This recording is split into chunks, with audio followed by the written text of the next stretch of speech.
हम भोग ही नहीं सकते। ना मन है, ना इंद्रियां हैं, इसलिए सूक्ष्म शरीर जब चला जाता है, स्थूल शरीर पड़ा रहता है लेकिन किसी काम का नहीं रहता वो। इसलिए मृत्यु के समय सूक्ष्म शरीर स्थूल को छोड़ करके चला जाता है।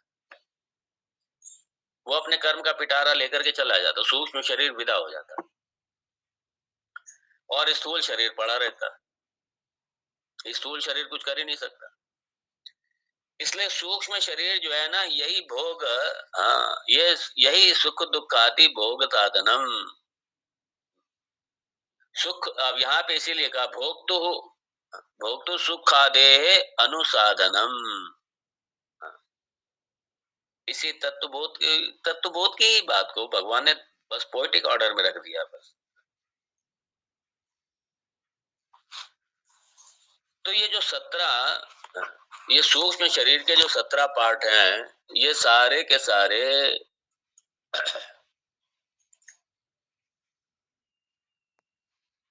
तो मन क्या, विकल्पात्मकम, संकल्पात्मकम विकल्पात्मकम मनः।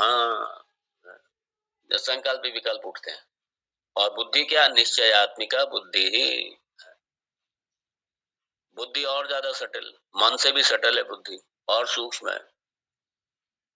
क्योंकि जब विवेक करके, विवेक जो है, विवेक आपकी बुद्धि करेगी, मन नहीं करेगा। मन तो संकल्प विकल्प उठे, लेकिन बुद्धि उस पर विवेक करेगी जाके। हम लोग क्या करते हैं, हम लोग बुद्धि को तो कई बार अवसर ही नहीं देते, विवेक को अवसर नहीं देते थे। मन में संकल्प विकल्प उठे और अपने कोई राग का विषय उठा मन में, बस भाग खड़े होते हैं उसकी तरफ। नफा नुकसान कुछ नहीं देखेंगे। और बाद में जब सब घटना घटित हो जाएगी, जब नुकसान में आ जाएंगे, फिर उसके बाद सोचेंगे बैठ करके। जब ऐसी स्थिति है तो समझ लो कि हम मन के अनुसार चल रहे हैं, हम अपनी बुद्धि के अनुसार नहीं चल रहे, हम विवेक के अनुसार नहीं चल रहे। और सामान्यतः व्यक्ति बुद्धि से नहीं काम लेता, मन से ही, मन के अनुसार ही चलता रहता है, और इसीलिए दुखी भी रहता है। विवेक का सहारा नहीं लेता है कि इसमें क्या दोष है, क्या गुण है, क्या लाभ है, क्या हानि है, क्या होगा क्या नहीं होगा, कोई मतलब नहीं। बस मन में आया और भाग खड़े हुए मन के पीछे। और सोचेंगे कब, जब सब हो जाएगा। ये कई बार ये जो कपल, जो नए नए उम्र के नए नए बच्चे ऐसे डिसीजन ले लेते हैं मन से आकर के, सोचेंगे कुछ नहीं, और जब सब बर्बाद हो जाएंगे फिर सोचने बैठ जाएंगे। अब कर दो, हमसे गलती हो गई। बह जाएंगे। मन में बह जाएंगे, मन से बह जाएंगे। हमें माफ कर दो, हमसे गलती हो गई। गलती क्या हो गया, तुमने बर्बाद करके फिर तुम गलती मान रहे हो। बर्बाद ही कर लिया सब। और ये सामान्यता होता है। ये जो विषयों में आसक्त होते हैं, संसार में जो आसक्त होते हैं, वो विवेक को किनारे रख देते हैं, बुद्धि का तो उपयोग ही नहीं लेते हम। तो मैं करूं ना करूं, कैसे करूं, क्या करूं, कैसे ना करूं, ये जब सारी फैकल्टीज जब यहाँ पे जब यहाँ तक हम पहुंच जाएं, हम निर्णय लेने की तरफ बढ़ जाए, तो समझो हमारी बुद्धि ने काम करना शुरू कर दिया। और जब हम सही सोच विचार करके निर्णय लेते हैं, हाँ ठीक है, बाद में अपना प्रारब्ध है, वो किसने देखा है, वो एक अलग चीज है। लेकिन हम अपनी तरफ से तो सोच विचार के निर्णय लें, कम से कम हम अपने जीवन में किसी भी कदम पर, किसी भी क्षेत्र में हम अपने विवेक का अधिकतम उपयोग करें। इसलिए मन से ना चलते हुए बुद्धि से जब हम चलना शुरू कर दें, तो समझ लीजिए हमारी सफलता हमारे हाथ में आ गई। सफल आदमी वही हो जाता है। तो दश इंद्रिय ही, तो 5 ज्ञानेंद्रिय, 5 कर्मेंद्रिय, उनके साथ में, और ज्ञानेंद्रिय, कर्मेंद्रिय, उसके बाद में प्राण अपान व्यान उदान समान, प्राण अपान व्यान उदान समाना, ये पंच प्राण। और ये पंच प्राणों के देखिए अलग अलग वो हैं। ये शरीर के पंच प्राण, ये अलग अलग अपना प्राण, अपान, व्यान, उदान, समान, ये सबके, ये शरीर के अलग अलग, कोई क्या कर रहा है, वो हमारे ब्लड के जो सर्कुलेशन है, ब्लड के सर्कुलेशन को व्यवस्थित रखा हुआ है। कोई हमारे, कोई प्राण क्या है कि हमारे जो शरीर के विकार हैं, हमारे अंदर के विकार हैं, उनको बाहर धकेल रहा है, बाहर कर रहा है। और कोई प्राण जो है वो हमारे अंदर, प्राण ही विभिन्न रूपों में रहते हुए प्राण हमारे शरीर की विभिन्न क्रियाकलापों को वही संचालित करता है। और इसलिए प्राणायाम के माध्यम से हम अपने प्राण को व्यवस्थित करते हैं, अनुशासित करते हैं, व्यवस्थित करते हैं। इसलिए प्राणायाम का बड़ा रोल है। प्राण, और प्राणायाम के माध्यम से ही, चूंकि मन इससे भी सूक्ष्म है, इसलिए प्राणायाम के माध्यम से, श्वास के माध्यम से ही हम अपने मन को साधते हैं, मन को साधते हैं। प्राणायाम के माध्यम से हम अपने मन को साधते हैं। इसलिए जब मन हमारा बहुत चंचल हो, बहुत विघटित हो, चंचल हो, बेचैन हो, तनाव में हो, तो इसी प्राणायाम के माध्यम से एक उसमें एक आता है प्राण वीक्षणम। प्राणायाम नहीं है वो, प्राण वीक्षण मतलब खाली अपने प्राण का, अपनी श्वास का कैसे आ रही है, कैसे जा रही है, इसका वीक्षण, इसका सिर्फ साक्षी रूप से अपने श्वासों को सिर्फ देखना, सिर्फ श्वास को सिर्फ देखना, श्वास में, श्वास की गति, श्वास को जैसे सामान्य रूप से चल रही है वैसे ही चलती रहेगी। बस अपने मन को अपने प्राण की गति में, श्वास की गति में लगा देना, कैसे श्वास आ रही है, कैसे जा रही है, कैसे आ रही है, कैसे जा रही है।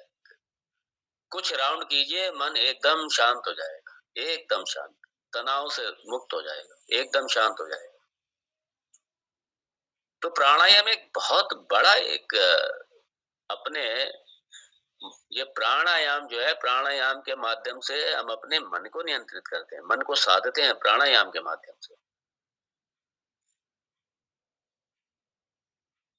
क्योंकि यही प्राणिक ऊर्जा, यही प्राणिक जो ऊर्जा का सूक्ष्म रूप है, यही मन जाके बनता है, यही मन बनता है। इसलिए प्राणायाम बड़ा सशक्त माध्यम है मन को साधने का, मन को शासित करने का, बहुत अच्छा साधन है।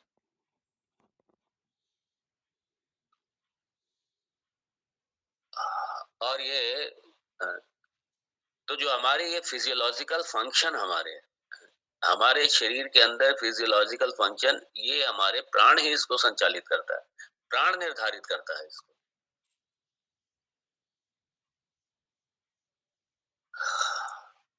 और तो सूक्ष्म शरीरम, और कैसा, ये किससे बना जाकर के ये है?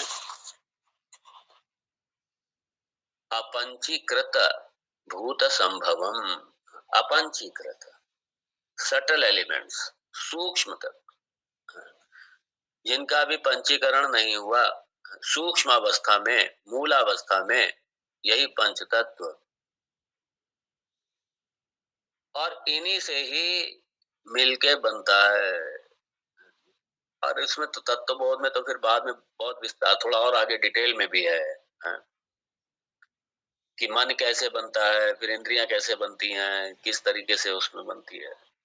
लेकिन भगवान राम जी बस यहाँ पे, क्योंकि भगवान राम जी, मैंने पहले कह दिया, ये जो श्री राम गीता, ये एडवांस, जो वेदांत में काफी आगे बढ़ चुके हैं, ये उनके लिए है। ये जो वेदांत में बहुत आगे बढ़ गए हैं, उनके लिए, क्योंकि सीधा हायर लेवल पे बात हो रही है।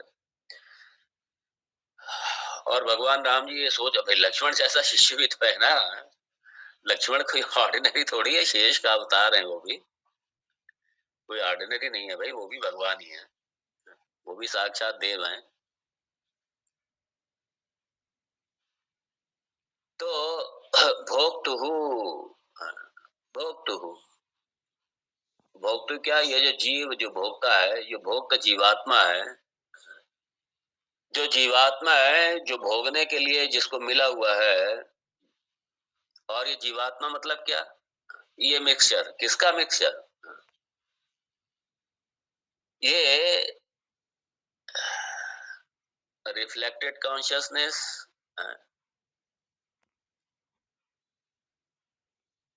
तो प्रतिबिंब या चिदाभास, और ओरिजिनल कॉन्शियसनेस, बिंब और प्रतिबिंब, ये दोनों का ही मिला जुला स्वरूप यही जीवात्मा है। क्योंकि रिफ्लेक्शन, ये जो प्रतिबिंब है ये अपने आप रह ही नहीं सकता, इसकी अपनी कोई सत्ता ही नहीं है। बिंब होगा तभी प्रतिबिंब पड़ेगा जाकर के, बिंब होगा तभी प्रतिबिंब पड़ेगा, अपने आप इसकी कोई सत्ता ही नहीं है। क्योंकि ये तभी संभव है जब बिंब है, जब ओरिजिनल है, तभी तो रिफ्लेक्टेड आएगा। ओरिजिनल ही नहीं है तो रिफ्लेक्शन कहां से होगा? आकाश में सूर्य ही ना हो तो प्रतिबिंब जल में पड़ेगा किसका? किसका पड़ेगा?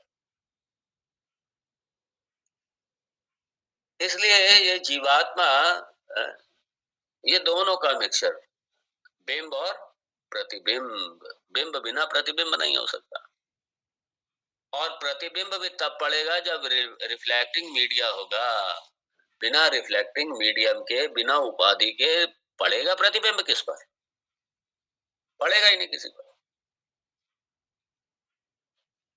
तो इसलिए जो ये भोक्तु है, भोक्तु मतलब बिंब और प्रतिबिंब, ओरिजिनल कॉन्शियसनेस और रिफ्लेक्टिव कॉन्शियसनेस, दोनों का, ओसी आरसी, बिंब और प्रतिबिंब, ये दोनों चेतन तत्व। तो उसके लिए क्या होगा? ये जो भोक्तु है, जो भोक्तु है, जो जीवात्मा है, जो भोक्ता है, उसके लिए क्या होगा? ये जो सूक्ष्म शरीर है, ये क्या होगा? साधनम भवेत। दूसरी लाइन देखिए, भोक्तु सुख दुखादेह अनुसाधनम भवेत। अनुसाधनम, ये साधनम, ये साधन है। ये जो सूक्ष्म शरीर है ये साधन है, उपकरण है। किसके लिए? सुख दुख के भोगने के लिए। सुख आदे, सुख आदे, सुख आदे मतलब सुख एटसेट्रा, उसके लिए। तो सुख आदे मतलब सुख दुख के लिए, भोगने के लिए ये साधनम भवेत, ये साधन है ये उसके लिए। और ये क्या है? इंस्ट्रूमेंट है, साधन है, इंस्ट्रूमेंट है। तो अगर स्थूल शरीर है, सूक्ष्म शरीर नहीं है, तो ये जीव भोगेगा कैसे? इसलिए सूक्ष्म शरीर उसका साधन है। तो स्थूल शरीर जो है ये आयतनम है, और सूक्ष्म शरीर उसका साधन है। ऐसे समझ लीजिए, उपकरण है भोगने का। साधनम भवेत। इसलिए जागृत अवस्था में ये सारा सूक्ष्म शरीर एक्टिव रहता है, ध्यान देना। जागृत अवस्था में सारा सूक्ष्म शरीर एक्टिव रहेगा। और ड्रीम में क्या हो जाएगा? ड्रीम में स्थूल शरीर तो सो जाएगा, लेकिन सूक्ष्म शरीर ये एक्टिव हो जाता है। किसमें? स्वप्नावस्था में। और निद्रावस्था में सारे अव्यक्त में चले जाते हैं, सब अव्यक्त में चले जाते हैं। तो जागृत अवस्था में सारे एक्टिव रहेगा, पूरा सूक्ष्म शरीर एक्टिव रहेगा। एक्टिव है तभी तो आप श्रवण भी कर रहे हैं, मैं बोल भी पा रहा हूं, आप अपने इंद्रियों से सारे जगत का अनुभव भी कर पा रहे हैं जागृत अवस्था में।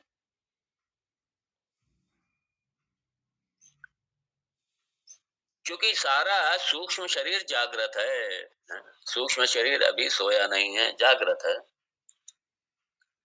और निद्रा में क्या होगा? सब डिजॉल्व, सब अव्यक्त में चले जाएंगे, डीप स्लीप में सब चले गए। इसलिए हम कोई व्यवहार नहीं कर सकते निद्रा में। सूक्ष्म शरीर भी अव्यक्त में चला गया, सब चले गए अव्यक्त में, इसलिए कोई व्यवहार नहीं कर सकते। इसलिए संसार से सारा व्यवहार समाप्त हो जाता है। आपका बिजनेस क्या है, आपका बच्चे क्या है, घर में